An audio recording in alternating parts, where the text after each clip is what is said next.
RF News. Like and subscribe. Pernyataan yang tadi disampaikan dan nyambung dengan pertanyaan. Tadi ketika di awal Pak Bupati sempat menyampaikan bahwa PAD Kabupaten Bandung, Kang Dadang Supriyatna menyampaikan bahwa... Saya menambahkan aja Pak, mungkin tadi sudah disampaikan program pinjaman bergulir tanpa bunga pinjaman itu adalah bukti nyata ataupun kerja nyata dari Kang Dadang Supriyatna. Kami ke depan akan memanfaatkan digitalisasi, kemudian ada pembagian zonasi kewilayahan berdasarkan karakteristik. Lepas dari permasalahan KBT, sebetulnya kita harus memilah di wilayah selatan dan wilayah timur, di Ranca Ekek sebagai Siger Tengah yang saya lihat dari seluruh kabupaten di wilayah timur, di mana di situ akan terjadi pusat ekonomi karena prinsipnya inklusif itu dekat dengan masyarakat dan masyarakat bisa terlayani dengan baik dengan seluruh potensinya yang ada. Yang pertama kita akan khusus di timur yaitu dengan adanya pendopo untuk administrasi ilmu pelayanan publik, kemudian ada Balarea, Bandung Etalase UMKM Rakyat Sejahtera, dan juga Kabupaten Bandung Kreatif Hub yang akan menyentuh 17 subsektor di mana akan ada expert dan juga akan ada mentoring dari seluruh potensi yang ada di masyarakat dieksplor dengan simpul-simpulnya ada di Karang Taruna. Dan bagaimana database yang ada ini ditingkatkan dengan kita memunculkan evidence base yang ada di masyarakat. Para RW kita jadikan sebagai operator. Kita naikin insentifnya tapi kita berikan bebannya dengan menjadi operator yang bisa kita capture apa yang menjadi kebutuhan kewilayahan di daerah masing-masing, terutama di daerah yang terluar. Mau tambahin Pak Wakil? Kita perlu kolaborasi ya dengan berbagai pihak yang memang ahli di bidangnya. Juga kita perlu adanya kesiapan dari SDM-nya untuk menyambut era digitalisasi ini. Karena kualitas SDM ini nantinya akan berpengaruh pada pelayanan, baik itu di pemerintahan atau menerima program-program yang memang bisa diakses secara digital seperti itu. Dan yang penting secure IT-nya ya. Pernyataan yang tadi disampaikan dan nyambung dengan pertanyaan.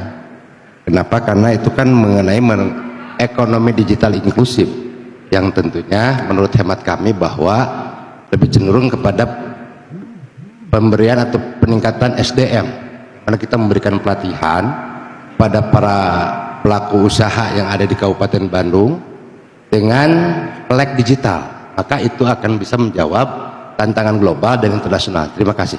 Saya hormati. Ya, memang ekonomi inklusif itu harus menyentuh sampai kepada di mana masyarakat harus dekat, harus terlayani.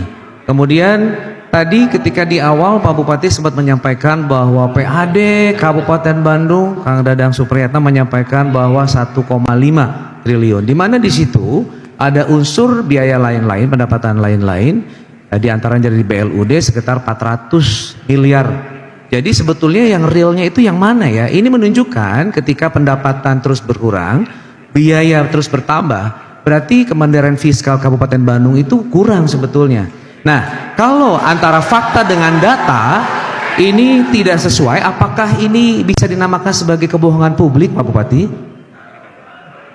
Sebagai pengawasan, yang mana investasi masuk ke Kabupaten Bandung itu harus betul-betul sesuai dengan peraturan perundang-undangan. Dan yang kedua, tentu kita harus bisa menyiapkan dari hulu sampai ke hilir, baik itu yang sifatnya perusahaan besar maupun perusahaan kecil atau UMKM kita harus betul-betul bisa diajak berkolaborasi, yang mana antara pengusaha besar memberikan kesempatan kepada para pelaku UMKM. Pelaku UMKM ini bisa berlaku sebagai produsen ataupun produksi dan off-takernya dari perusahaan yang ada, dan juga kita mengembangkan dan mempersiapkan rumah komoditi di masing-masing kecamatan sehingga perputaran ekonomi di Kabupaten Bandung ini akan terasa dampaknya. Dan kita sudah menunjukkan dan memberikan program yang mana ada program pinjaman modal bergulir tanpa bunga dan tanpa jaminan. Ini salah satu upaya pemerintah untuk bisa mendongkrak para warga masyarakat atau para pelaku UMKM kecil sehingga tidak terjadi dampak dengan hadirnya para investor. Tentu ke depan kita harus lebih ditingkatkan lagi, bahkan kita akan meningkatkan program pinjaman modal bergulir ini sampai 100 miliar sehingga jangan ada peribahasa tikus mati di lumbung padi. Artinya masyarakat di sini punya potensi yang luar biasa. Kita dorong pemerintah harus hadir sehingga bisa dirasakan manfaatnya oleh seluruh masyarakat Kabupaten Bandung, dan pengusaha besar yang masuk ke Kabupaten Bandung itu betul-betul bisa bersinergi dengan perusahaan atau UMKM kita yang ada di Kabupaten Bandung. Masih ada waktu untuk dioptimalkan. Ya, saya menambahkan aja Pak.